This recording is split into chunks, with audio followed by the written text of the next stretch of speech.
গতকাল কিন্তু আমাদের এখানে দারুল মাদ্রাসায় বিরাট বড় ওয়াজ মাহফিল হয়েছে। আর রাত্রে অফিস শেষ করে মাহফিলে যাওয়ার জন্য কিন্তু আমি রওনা দিয়েছিলাম। আর তখন কিন্তু দেখলাম একটা ফুলের দোকান, ঠিক ফুলগুলো যেভাবে সাজানো আছে ঠিক এভাবেই সাজিয়ে আছে রাস্তার দুই পাশ দিয়ে দোকানপাটগুলো। মনে হচ্ছিল যে এখানে একটা মেলা বইছে। কিন্তু মাহফিলের ভিতরে যে অবস্থা এটা কিন্তু দেখার জন্য একদমই প্রস্তুত ছিলাম না। মাহফিলের ভিতরে একজন লোক পর্যন্ত এখানে বসা নাই, 4-5 জন লোক শুধু হাঁটাহাঁটি করতেছে। যেখানে মানুষের জীবনযাত্রা কর্মব্যস্ততা কতটাই আপন করে নিয়েছে। জান্নাতের বাগিচা এবং মাহফিলের ময়দানে একজন মানুষ বসার মতো নাই, সবাই কর্মব্যস্ততায় যার যার কাজে নিয়োজিত আছে। কিন্তু আল্লাহ তাআলার ডাকে সাড়া দিয়ে যখন কবরে আমরা যাব তখন কিন্তু আমাদের সাথে শুধুমাত্র নেক আমল গুলাই যাবে। এই পৃথিবীর কর্মব্যস্ততা এবং ছেলে মেয়ে আত্মীয় স্বজন কেউ কিন্তু সাথে যাবে। আমরা সব জানি সব বুঝি, তারপরে কিন্তু আমরা পালন করি না। আর এই ওয়াজ মাহফিলে আসার পরে মনে হচ্ছিল এটা কোনো ওয়াজ মাহফিল না, এটা কোনো মেলা বইছে। রাস্তার দুই পাশ দিয়ে কত শত দোকান বইছে, যেখানে মানুষ নিশ্চিন্তে কেনা বেচা করতেছে। কেউ বা জিলাপি ভাজতেছে, কেউ বা পেঁয়াজি ভাজতেছে, কেউ আবার খেলাকুটে বিক্রি করতেছে, কেউ আবার ডল বিক্রি করতেছে, কেউ বা আবার জিলাপি পেঁচিয়ে পেঁচিয়ে ঝুলিয়ে রাখছে বিক্রি করার জন্য,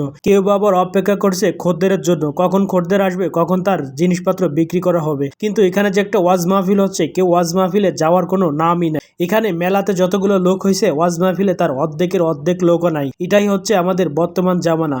হয়তো কিয়ামত খুব কাছাকাছি চলে আসছে, তাই আমরা মানুষরা ইসলাম থেকে কোরআন থেকে অনেকটাই সরে গিয়েছি।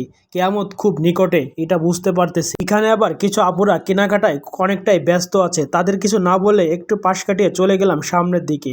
এখানে দোকানদারে কিন্তু কোনো খদ্দেরই নাই। সে কিন্তু হরেক মাল 10 টাকা 20 টাকা 30 টাকার মাল নিয়ে বসে আছে খদ্দেরের আশায়। এখানেও কিন্তু কোনো খদ্দের নাই, সে কিন্তু অপেক্ষা করতেছে খরিদ্দারের আশায়। সবাই শুধু জীবিকার তাগিদে জীবিকা নিয়েই বসে আছে। কিছু বললেই বলে জীবিকা যদি না করি খাবো কি। আরে খাওয়ানোর মালিক মহান আল্লাহ তাআলা, রিজিক দাতা সেই মহান আল্লাহ তাআলা। তিনি আমাদের পৃথিবী সৃষ্টি করার আগে আমরা কি খাবো, আমরা কতদিন বাঁচবো, আমরা কোন বেলায় কি খাবো সেটা কিন্তু একদম রুটিন মাফিক দিয়ে রাখছে। এই দোকানদার তার দোকানটি সাজিয়ে রাখছে থাল বাটি ঘটি মাটি চামিচ। যেহেতু এটা রাস্তার পাশে দোকান তাই এখানে কোনো নিয়ম শৃঙ্খলা নাই। কখনো হাঁড়ি পাতিলের দোকান, কখনো ব্যাগের দোকান, কখনো আবার খেলাকুটির দোকান, কখনো আবার জিলাপির দোকান, কখনো আবার চানাচুরের দোকান। তাই এখানে কোনো নিয়ম শৃঙ্খলা বলতে কিছুই নাই। যে যখন পাইছে, যে যেখানে ফাঁকা পাইছে সে সেখানে দোকান বসাইছে। পদ্মার আড়ালের আপুরা কিন্তু কেনাকাটায় অনেক ব্যস্ত। এখানে কিন্তু তারা অনেক ব্যস্ত নিয়ে কেনাকাটা করতেছে। আপুরাও যদি একটু প্যান্ডেলে যাইতো তাও মহিলা প্যান্ডেলটা অন্তত ভরে যাইতো, কিন্তু তারা তা না, যে এখানে কেনাকাটায় ব্যস্ত আছে। আর ভিডিও করতে করতে আবার কিন্তু সেই ছোটবেলার কথা মনে পড়ে গেল, যখন আব্বার সাথে মেলাতে যাইতাম। আর মেলাতে যাই কিন্তু আব্বা জিলাপি খাওয়াইতো, রসগোল্লা খাওয়াইতো এবং চানাচুর খাওয়াইতো, আর একটা গাড়ি কিনে দিত। সেই গাড়িটা খুশি মনে বাড়িতে চলে আসতাম। মাত্র 20 টাকার মধ্যে আমার মেলা শেষ হয়ে যেত।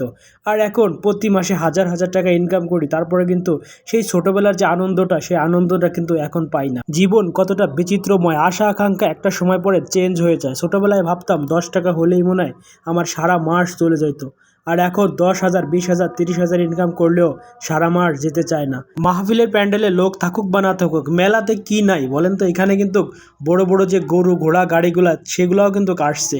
আর এখানে জায়নামাজ তসবি আতর সবই কিন্তু এখানে আছে। শুধুমাত্র মাহফিলের প্যান্ডেলে লোক নাই। ভিডিওটা শেষ পর্যন্ত দেখার জন্য অনেক অনেক ধন্যবাদ। আবার নতুন কোনো ভিডিওতে দেখাবে, সেই পর্যন্ত ভালো থাকেন, সুস্থ থাকেন, আল্লাহ হাফেজ।